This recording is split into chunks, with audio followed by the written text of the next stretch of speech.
نحمده ونصلي ونسلم على رسوله الكريم اما بعد.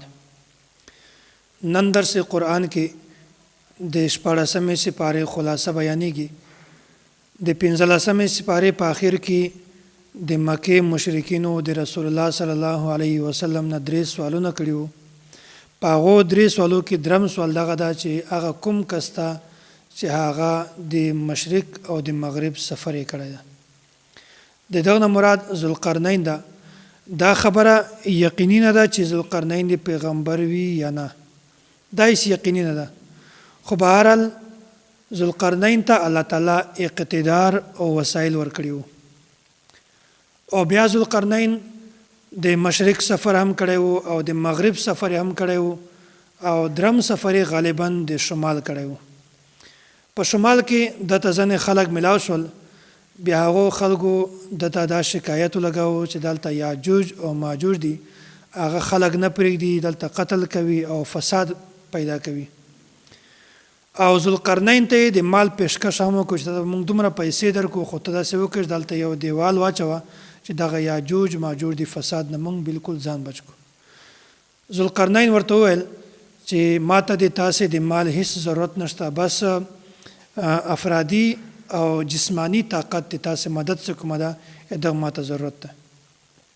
بیا ذوالقرنین داسې وکړل چې د ورسپنې تختې راوړلې او د تختو ته ویل شوي سکه دا ور واچوله او د سکې نه مکمل دیوال ورته جوړ کړو چې نن ورځ پورې هم د یاجوج ماجوج نه هغه خلک بالکل په حفاظت کې دي.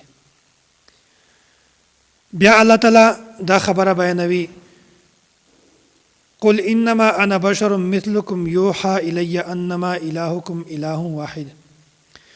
وای ای پیغمبر ته خپل خلکو ته وایا چې زه د تاسې غوندې بشر یم، لکه څرنګه چې تاسې بشر یې داسې زه هم بشر یم، زه هم انسان یم. خو مونږ او تاسو کې فرق دا ده چې ماته الله تعالی وحی را لګي او تاسې باندې وحی نه راځي، بس صرف دا فرق ده. بیا الله تعالی دا خبره بیانوي: فمن كان يرجو لقاء ربه فليعمل عملا صالحا ولا يشرك بعبادة ربه احدا.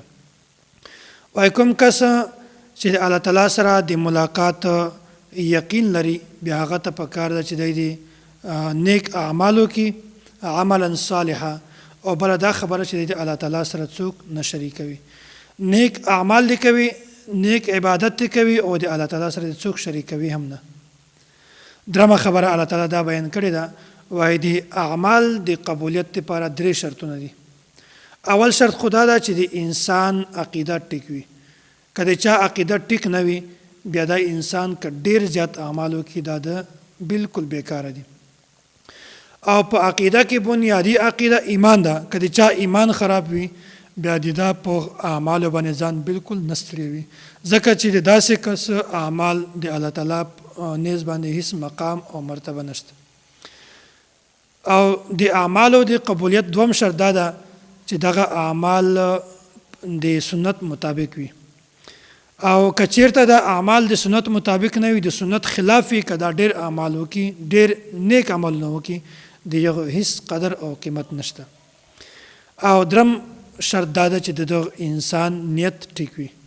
او که چیرته یو کس اعمال کوي خو د نیت ټیک نه وي، نیت یې غلط وي، د فساد والی وي، بیا هم د داسې اعمالو د الله تعالی په نسبت باندې هیڅ مقام او مرتبه دا نشته. دا صورت ختم شو. مختبل صورت ته صورت مریم. دغه صورت ته صورت مریم ځکه وایي چې په دغه صورت کې د حضرت مریم علیه السلام مکمله تفصیلی قصه دا بیان شوې ده. دغه وجنه، دغه مناسبت د وجنه دغه صورت ته صورت مریم وایي. او په دغه صورت کې د عیسایانو چې کومه باطل عقیدې دي، د هغو عقیدو هم الله تعالی تردید کړی ده.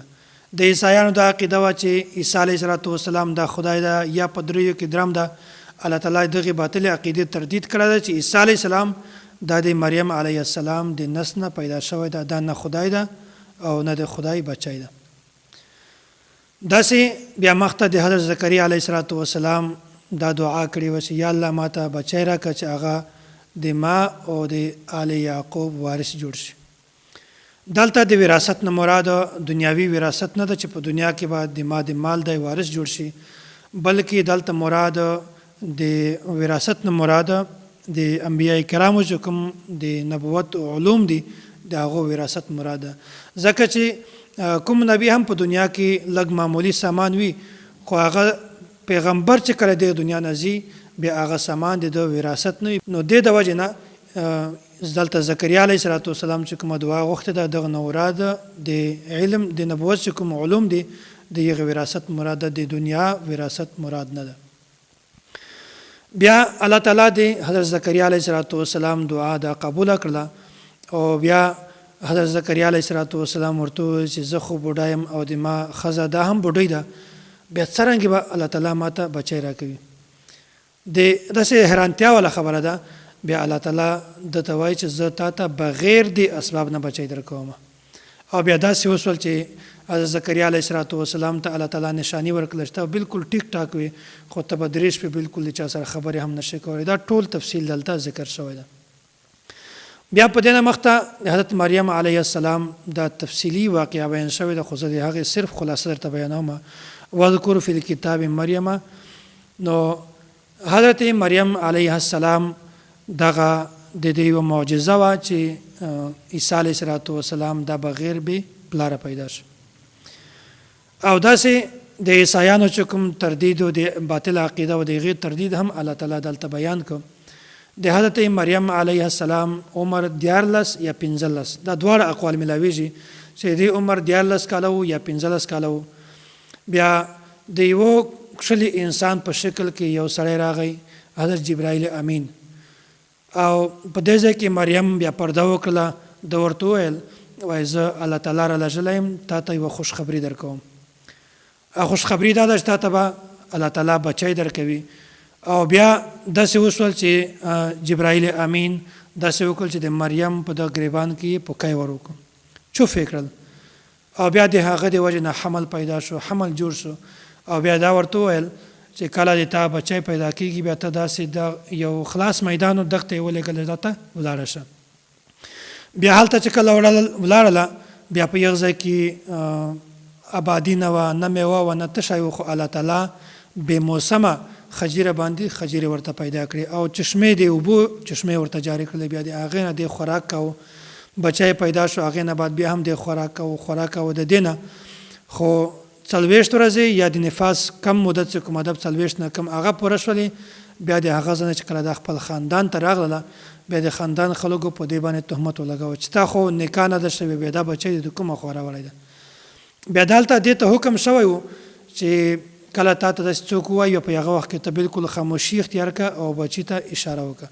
بیا په دې وخت کې عیسی علیه السلام دا ورته وویل چې الله تعالی بنده یم، الله تعالی پیدا کړی یم او الله تعالی به ما نبي جوړوي، پیغمبر به مې جوړوي او ما ته به داسې وحی راکوي. په دغه وخت کې د چا هم تهمت په مریم علیه السلام باندې لګولی و، الله تعالی د دغې ټولو تردید وکړي.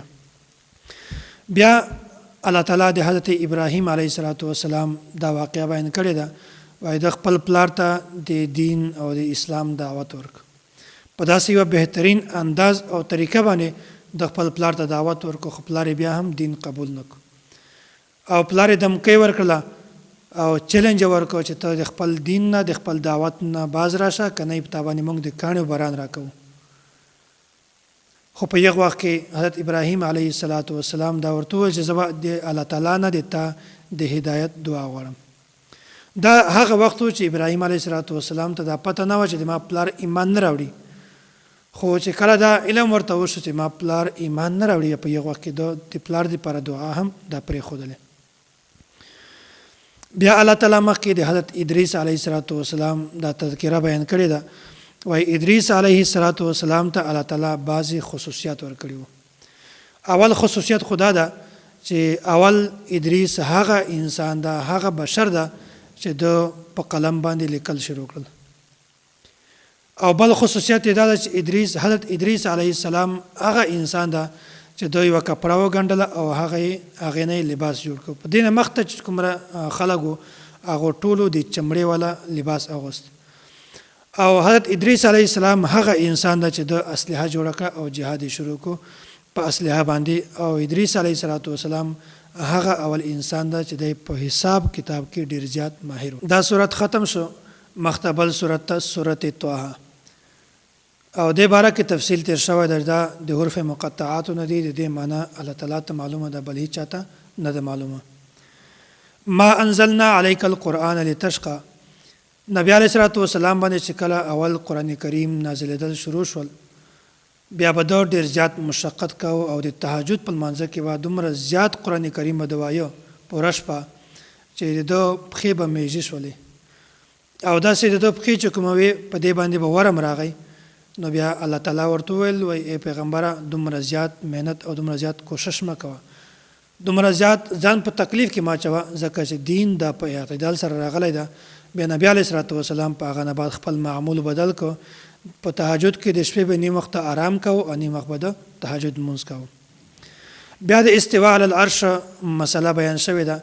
بهرحال دلته تفصیل موقع نه ده، خو دې تفصیل باندې استاد محترم متکلم اسلام حضرت مولانا محمد الیاس ګومن حفظه الله یو فایل لیکلی ده، القواعد فی العقائد، او دروس القرآن کې هم د دې تفصیل موجوده ده آیات لاندې. الرحمن علی العرش استوى. دلته د حضرت موسی علیه السلام ته چې کله نبوت میلاوېده هغه هم دلته واقعه ذکر شوې ده. وهل اتاک حدیث موسی، چې کله موسی علیه السلام دا د مدین نه واپس راته، بیا په هغه وخت کې د ده نه لار ورکه شو. د خپل کور هلته وایي چې تاسې دلته کښېنئ، او لرې ځای کې یوه ونه ولده چې په هغه باندې اور بلېده. بیا ده وایي چې تاسې دلته کښېنئ او زه تاسې ته اور راوړم. کله چې حضرت موسی علیه السلام هلته ولاړی، ورنږدې شو، د ونه وکتله، د ونې منډان بالکل سلامت او د دې ونې پخې سوځې نه، خو هغه اور لا په دې نه زیات هغه کوشلوالی راوړي، ونې کوشلوالی راوړي، حسن زیاتوي. بیا په دې وخت کې الله تعالی आवाज ورته راوکړ، ای موسی علیه السلام زه الله یم او ته مې د نبوت لپاره منتخب کړی، تا انتخاب مې کړی دی، زه به تا ته نبوت درکوم، تا باندې به وحی راځي. او داسې الله تعالی ورته ووایي چې ته دا چپل وکاږه، ته یو مقدسه طوا، داسې مقدس ځای ته راغلی دا چپل وکاسه. په دې ځای کې د الله تعالی سره چې کومه د مکالمه کړې وه هغې تذکره هم دلته بیان شوې ده، او الله تعالی چې کوم معجزه ورکړې ده هغې تفصیل هم دلته ټول په تفصیل سره بیان شوی ده. بیا موسی علیه السلام د دعاګانو ذکر ده. کله چې الله تعالی موسی علیه السلام فرعون ته د دعوت لپاره ورولېږئ، بیا په هغه وخت کې موسی علیه السلام دا دعا د الله تعالی نه کړې وه. 4 شیزونه موسی علیه السلام د الله تعالی نه غوښتي وو.